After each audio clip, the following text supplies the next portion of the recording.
Welcome to another episode of Whitetail Rendezvous, coming to you 6 days a week as we interview whitetail experts and hear their traditions and personal stories of the hunt. Learn more about the latest gear, discover proven tips, and the latest strategies so you can make your next hunt a success. Now, here's your host, Bruce Hutchin.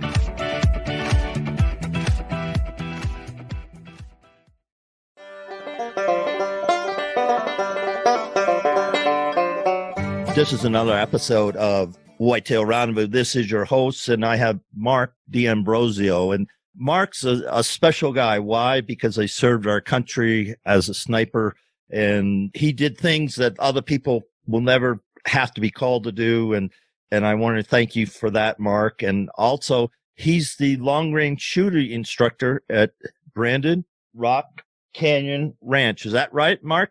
That's correct. And that's outside of Quebec, Colorado, and we're going to be talking about that. So, Mark, welcome to the show, and let's talk about how you got into the hunting world. Okay, yeah, thanks for having me. So, starting off getting in the hunting world when I was 10, I grew up in Florida and started hunting whitetails, and hunted until I was about 22 when I joined the Marine Corps. So, when I joined the Marine Corps, I knew that I wanted to do something. I wanted to be a sniper.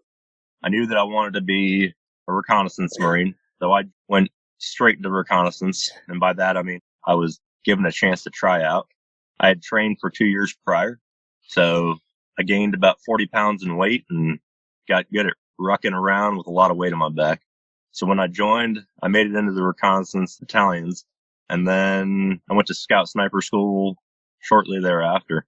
So from there, all these fieldcraft and bushcraft skills you learn, also how to operate as a small team. And with that, you're learning things like tracking and survival. And then with obviously the sniper, you're learning the long range shooting.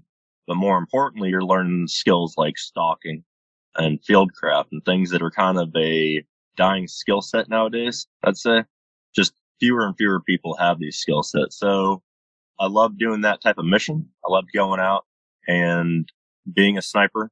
So in 2012, I went to Marine Corps Mountain Warfare Training Center in Bridgeport, California, and I instructed the Mountain High Angle Sniper course and the Mountain Survival course. So from there, that's where I got a passion for instructing. I love being able to take the information and the knowledge and pass it on to other folks. And I was instructing everyone, all special operations branches in the DoD, as well as internationally, and then law enforcement as well would come up to our course. From there, went to second recon, ended up getting out of the Marine Corps after about a little more than 9 years. And I started up a business where I was teaching individuals long range shooting, survival, mountaineering, and tracking. And then a little more than a year ago, Amy contacted me with Brandon Rock Canyon and asking me to come up there and take a look at the place and if I'd be interested in instructing up there for them from the months of about April to August. So when they weren't doing their hunts, their elk and their mule deer hunts, then we'd be teaching courses. So last August, we made a video going up there and being able to show people the capabilities of Brandon Rock Canyon. When I first went there, I was blown away because of the terrain. So when we talk about realistic shooting and training for hunting situations, this place has got it all. Yeah, so I went up there and I've been working with them ever since. And now we're doing long range hunter courses. And we'll talk about that a little bit later, the definition of long range and what that is. But we also do 3-gun courses, long range courses, and we do some survival stuff up there too. So preparing that hunter for any situation they may come across. And folks, Amy Martin Schaffer was a world-class Olympic sculler. I guess that's the right word to say. And she did participate in the Olympics, and she also ran Pro Hunting Concierge, where she made it possible for people to hunt all around the world, as well as herself. She has hunted all around the world. So when you go to Brandon Rock Canyon, you're dealing with a lady that's been there, done that in a lot of different levels. But the thing I love best about Amy is that she's just a wonderful human being. You can't ask for a better human being.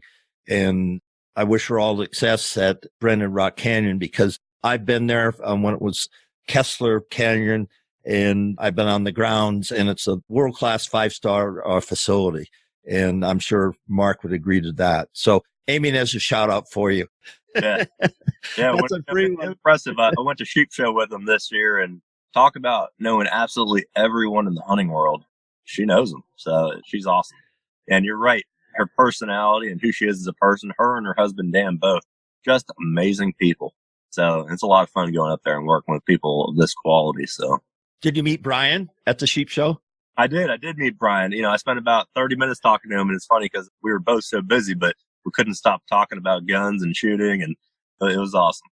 Brian runs Asian Mountain Outfitters. So if you want to go to Turkestan, if you want to go to the stands and go after Marco Polo, Brian's probably the foremost outfitter to do that in the world. I'm gushing folks because they're world-class people. I count them as personal friends, and I'm excited that Mark's a part of that outfit.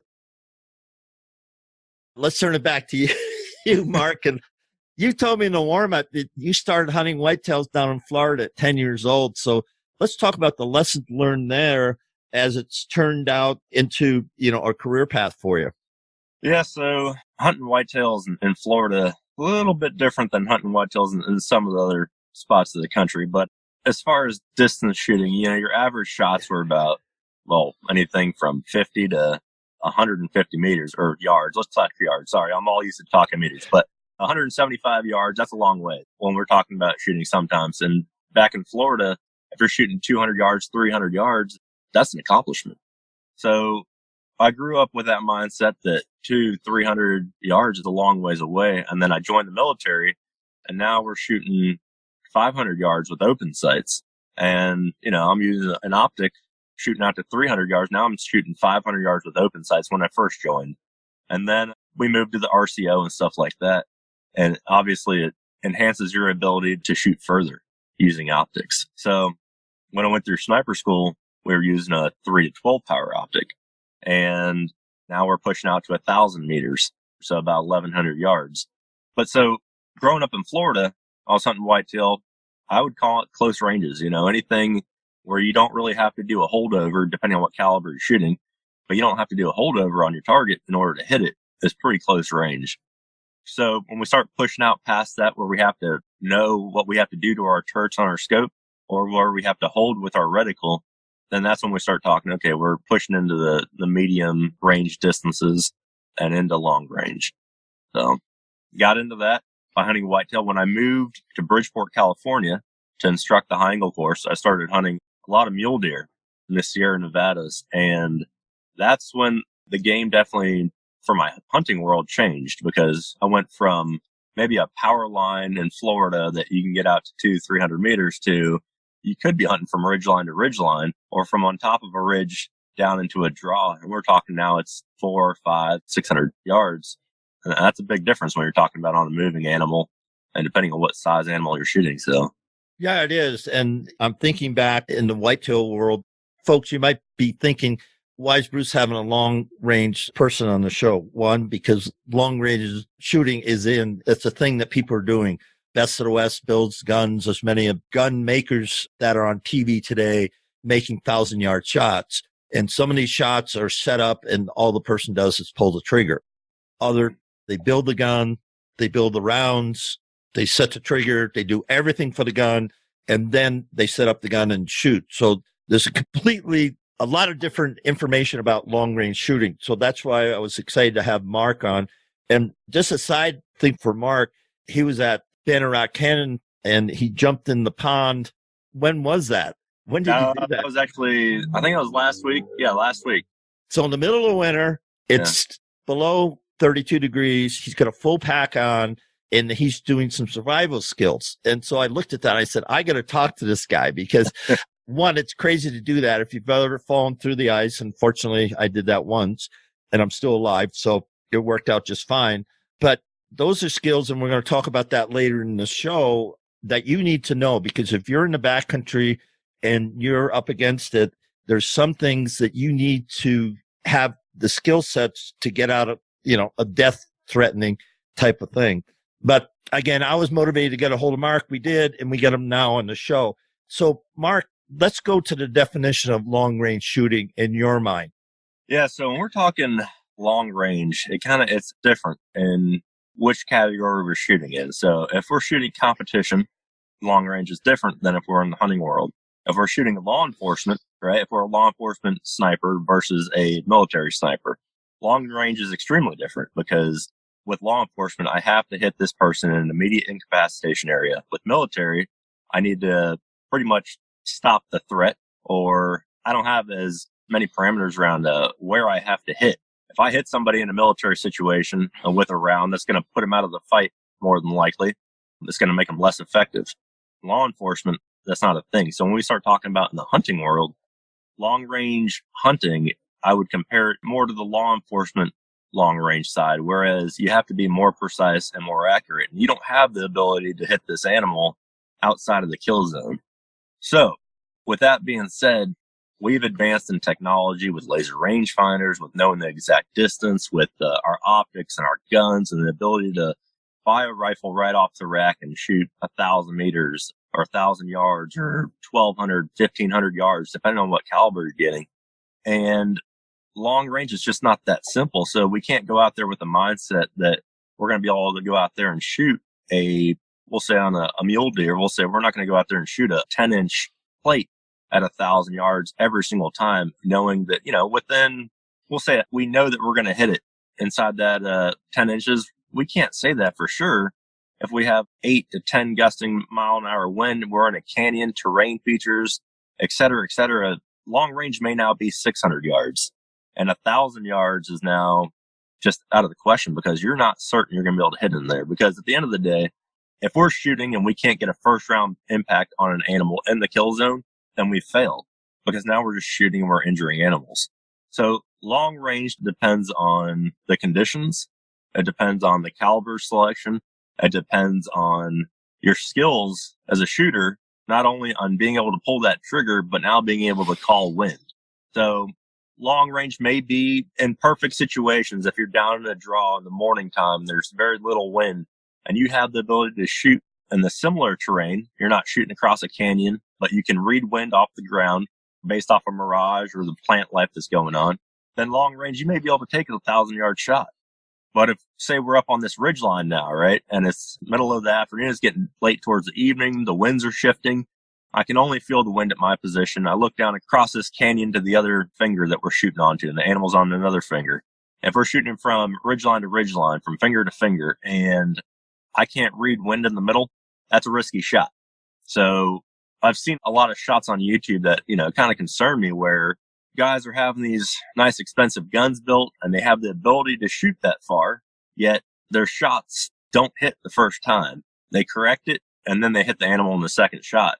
That's fine when they miss and then they hit the animal if you're shooting a target, right? If we're shooting something that is not going to get wounded, that's fine. But whenever I see that and I see a second shot on an animal, I see that as a failure. And that person probably shouldn't have taken that shot to begin with. So that person was outside of their long range abilities when it comes to hunting, if that makes sense. So long range, there are times when you can shoot 1,000 meters on an animal. There's also times when 500 meters is long range. And a lot of guys are like, 500 meters, that's nothing. I can shoot 500 meters in a 20 mile an hour wind. But the ability to be able to call wind is something that no one's perfect at. And so since wind is the biggest determining factor on where your round is going to go, if it's a heavy wind, or the most unpredictable, right? Because it's constantly changing. So that's what I look at a long range shooter and their abilities and on how good they are is how well they can call wind and bring it on to target. Because there's a lot of different ballistic solvers out there these days we can use. We don't even need ballistic solvers. We could gather data, but there's so much technology as far as the elevation of our round and how to predict that's not the hard part. The hard part is reading wind. So, as far as long range shooting is concerned, it all depends on the environment, your gun setup, and your skills as a shooter and reading wind. So, two things on firing solutions and doping the wind. Those are the two things that I've learned for my personal kill distance, because I remember I shot across the canyon and I took out a shoulder on a goat. But if you ever hunted mountain goats, they're tougher than snot.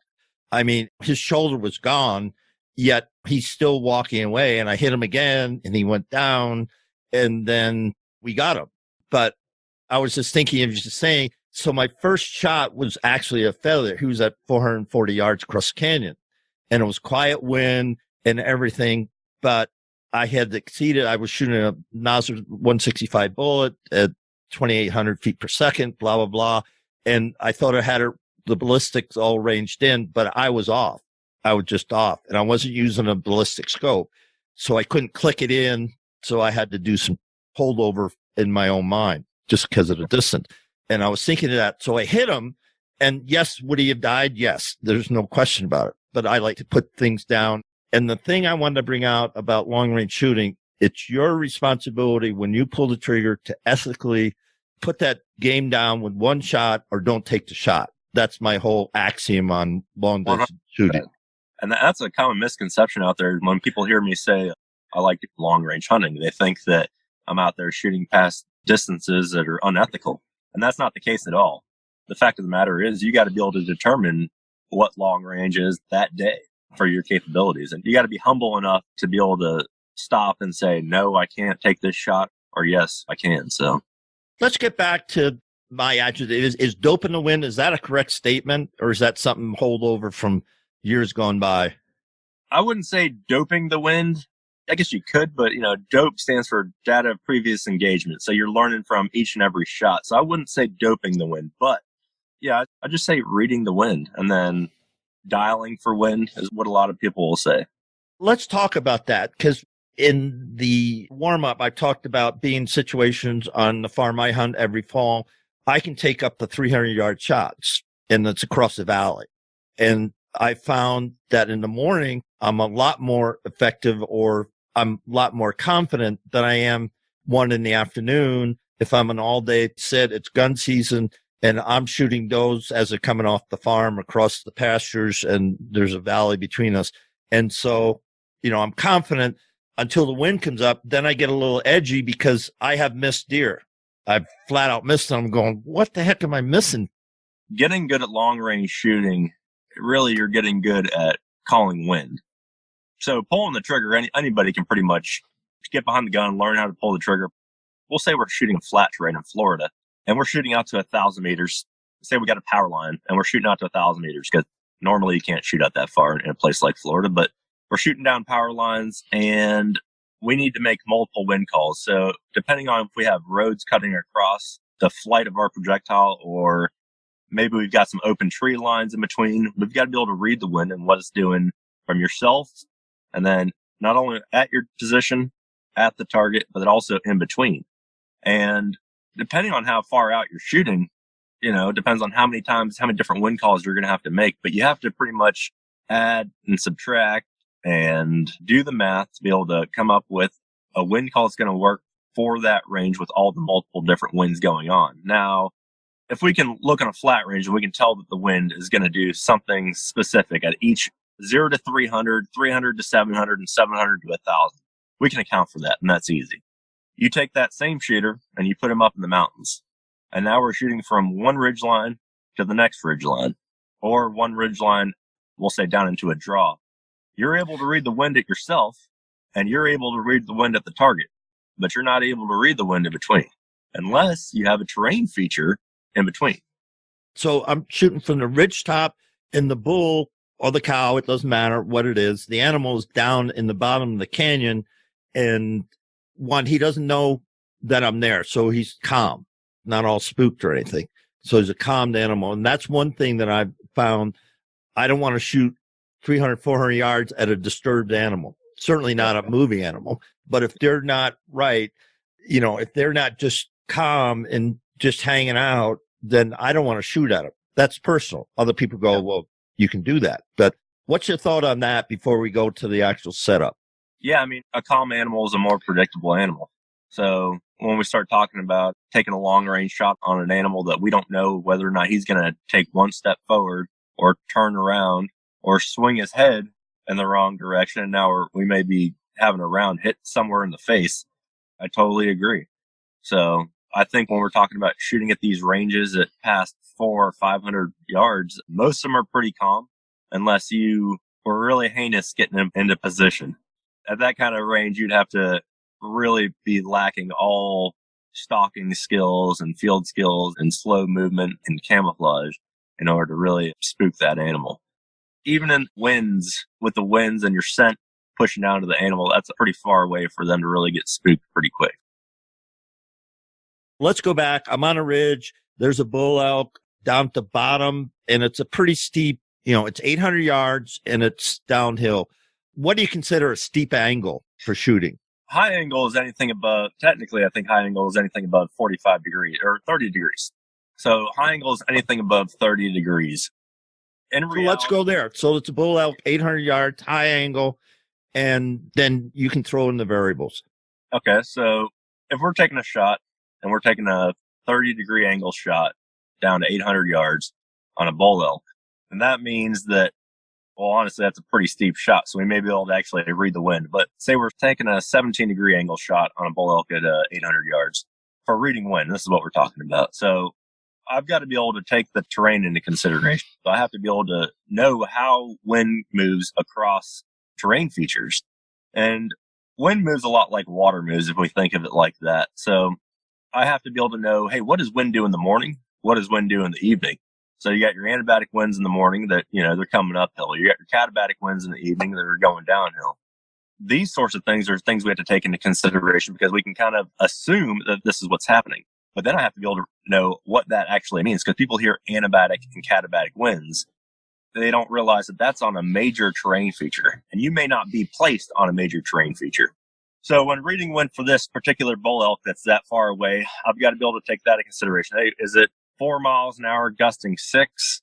And is it just at my position?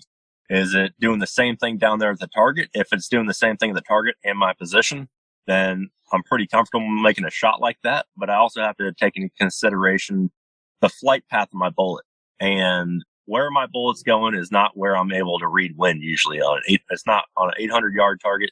My bullet is flying higher than I can actually read wind, especially in terrain like I'm talking about right now.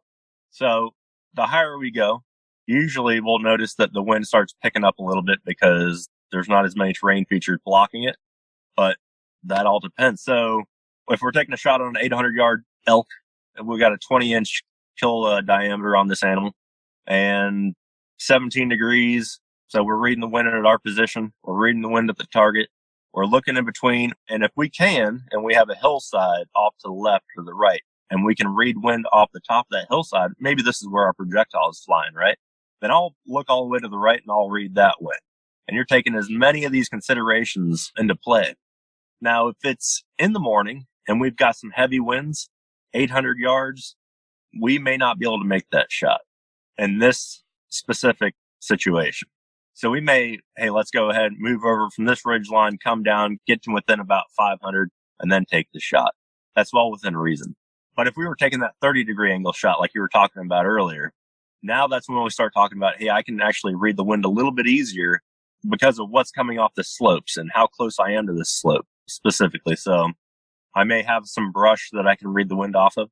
A lot of times you're dealing with things like these pinyon pines and this Artemisia or sagebrush. Everybody calls it sagebrush, but sagebrush, it doesn't really move when the wind blows. We're talking about a plant that has evolved over thousands of years to deal with heavy winds. So when we're talking about shooting over here in the West and we're dealing with sagebrush, that's a plant that's really a hard plant to try and utilize for reading wind. So we pretty much have to go off of mirage. If there are some indicators out there, we've got to learn what those indicators are. If I see sagebrush moving, that means the wind is booking it. And you can usually tell right then and there. You may be in a position where you're up on a hill and you don't feel any wind. And if you don't take the time to look down at your target or look at this hillside to the left or the right if you have one, then you may not realize that it's a 10, 15 mile an hour gust coming through there. And you're not going to be anywhere close to your target. So reading wind is an art form, but it's a skill learned. But always, no matter what, it's an estimated guess. So it's your best estimated guess on what the wind is doing at that moment. So from the second that the bullet leaves the muzzle to it hits the animal, it's doing something different, or it could be doing something different. So we have to be able to get as close as possible. And we're talking within, sometimes when we're shooting long range, within 1 mile an hour, depending on how far we're going. Within 1 mile an hour, we have to call that wind in order to hit the target in our kill zone. That's not always the case. If we're shooting at 500 meters, we can be off a little bit more with our wind, but we always want to shoot for is within 1 mile an hour as far as our capabilities. And there's very, very few people that can actually read wind within 1 mile an hour. So I would say that it's one of the hardest things to be able to do. It 100% is. Folks, the biggest thing that I just picked up is you got to have excellent optics, and not to shoot the animal, but to read the wind. And by doing that, then you're going to be far ahead. And obviously you should have a notebook. Do you have a notebook with you so you can write all this stuff down so you don't have to? Oh yeah, absolutely. Don't try to do it in your brain and figure it out. No. And while you're out there hunting, you have this notebook with you and you're taking notes down, you're jotting notes down. Hey, what's the wind doing all the time? Everything. If you're looking down, you may not even see your animal yet. You may not have seen anything all day, but you're noting what the wind is doing. And while you're moving, hey, what's the wind doing on these certain terrain features? So yeah, absolutely. Writing things down is imperative. Yeah. And that's something, if you're going to go into the long distance shooting arena, that you have to do, because it's that critical. And I sort of knew a little bit. I'm finding out a heck of a lot more, talking with Mark this morning. But when you think about it, it comes back to when you pull the trigger, you want that elk, deer, antelope, sheep, goat, whatever you're shooting long distance, to die. You want to put that bullet, whatever caliber of choice, whatever gun you'd set up, everything comes down to you squeezing the trigger. And we're going to talk about handling the trigger next, because I think my thing is read the wind and then your shot, because you get all the ballistics. Everybody can figure out how to figure out the angles and what gravity is going to do to your bullet and everything. We just talked about the wind, but now we got to squeeze the trigger. So talk to me about squeezing the trigger effectively, efficiently, and correctly for long distance shooting. Yeah. So when we're talking about squeezing the trigger, first, that means that we already have a solid position. So the butt stock's in the correct spot in our shoulder. We're able to load our weapon in some way, shape, or form if we're shooting a weapon system that's got a lot of recoil.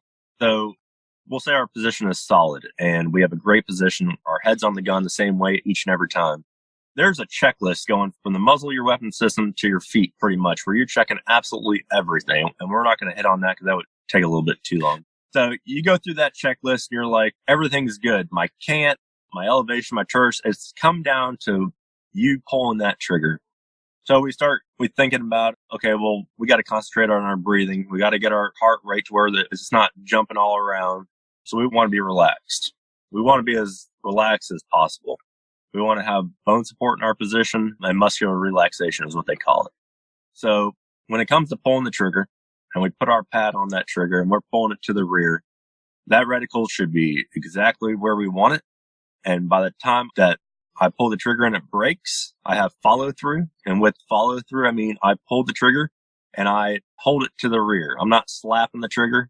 I'm not pulling it and then taking my finger off. I'm pulling it. I feel the shot break. I watch my reticle fall back onto the target. And then if I wanted to rack my bolt or reset with a semi-automatic long range gun, then I could. So with trigger reset and pulling the trigger, obviously, I think it's pretty common nowadays that you'll breathe in, you'll breathe out, and at the end of your exhale, before 3 to 5 seconds, before your heart starts picking up, you want to go ahead and pull that trigger. You want to depress it. So once you depress it, you have follow through. You watch your crosshairs fall back onto the target, and then if you can, you watch for your bullet impacts. Now, without the proper position and behind the gun, you're not going to be able to do that because your gun's going to recoil. It's going to jump somewhere else, and you're going to have to try and locate your target again. Usually by that time, your round's already hit the target and it's missed, or you don't know where it's impacted. You may have hit it, and you don't know where you impacted. So for pulling the trigger, obviously the breathing comes into play, and then follow through with what you're doing with your trigger finger, and then also your reticle. So now, some people I've heard or read that they try to shoot when their heart isn't beating. They squeeze the trigger between heartbeats. And I'll tell you right now, I've never done that in my life. Okay. You can, I guess, but the type of shooting that I've always done, more realistic shooting, where I'm not sit on a range and I have that type of time to do that. It's more snapshots. Hey, you've got a chance to get in position and shoot this animal, or you've got a chance to get in position and take this shot. I've got too many other things I'm paying attention to other than my heart rate. I do want to be calm, but yeah, that's not something that I think is really, really relevant. I haven't heard too many people teaching that anymore. Okay. So your sequence again, one more time for the listeners on squeezing the trigger. So everything's set up, everything's aligned. Now you're going to take the shot. Yep. So I'll take my position. I'll run through my checklist on my position. From there, I'll make sure that my elevation is either set on my turrets correctly or I'm holding correctly in my optic. So I'll go elevation, and then I'll look at my parallax knob if my optic has a parallax knob on the side, and I'll check my parallax. After I check my parallax, I'll check to make sure the cant of the weapon system, my reticle, is even with the earth, right? That's when like having a level on your gun is extremely important. With a lot shooting in the mountains, you have to have a level on your gun, something that a lot of people don't do. So I'll check my cant, making sure my gun's level. And then from there, I'm going to go ahead and start reading the wind. And either I can dial wind or I can hold wind. A lot of times people are holding wind based off the reticles they have in their optics these days. Now we come to actually pulling the trigger. We've done our entire checklist. We've read the wind. We've made a wind call. We're going to pull the trigger. I breathe in. I breathe out however many times I need to get relaxed. I close my eyes. I open my eyes, trying to get a natural point of aim. And then I go ahead, pull the trigger to the rear as slowly as possible until it breaks. It should always surprise you. The shot breaks. You hold that trigger to the rear. You watch your reticle fall back into the target. And then you can go ahead and reset or rack your bolt. So, folks, that's a lot of instruction, but that's, I don't know. What are your courses at Brandon Rock Canyon? What do you charge for your courses? So the courses there, they're $1,800 per person per day. This is where luxury meets long-range shooting. 100%. So when we go out there and we do this instruction, one, obviously you're getting the first-class instruction, the world-class instruction, but mixed with the world-class accommodations. And so when they go and they pick you up from the airport and they drive you to Brandon Rock Canyon, you're paying for just an absolutely amazing experience. When I first went to Brandon Rock and I got to the driveway, that's when my eyes opened up. I was like, where has this place been my entire life? And I started driving down this about a 4-mile long driveway until you get down to the actual lodge itself. Just the scenery, the location you're in, it's just absolutely insane. And then when we start talking about that, obviously the accommodations are in a wine cellar and all that. I like saying that they're 7-star. So, I do a lot of work in the GCC countries selling sniper and reconnaissance products as well. And they've got 7-star hotels. And I never knew about this. I'm like, what the heck's a 7-star hotel? Well, apparently a 7-star hotel like spits gold out at you when you put in your credit card. So since they've got that over there, I like comparing Brandon Rock Canyon to a 7-star because this is an experience that you can't get in many other places, none that I know of.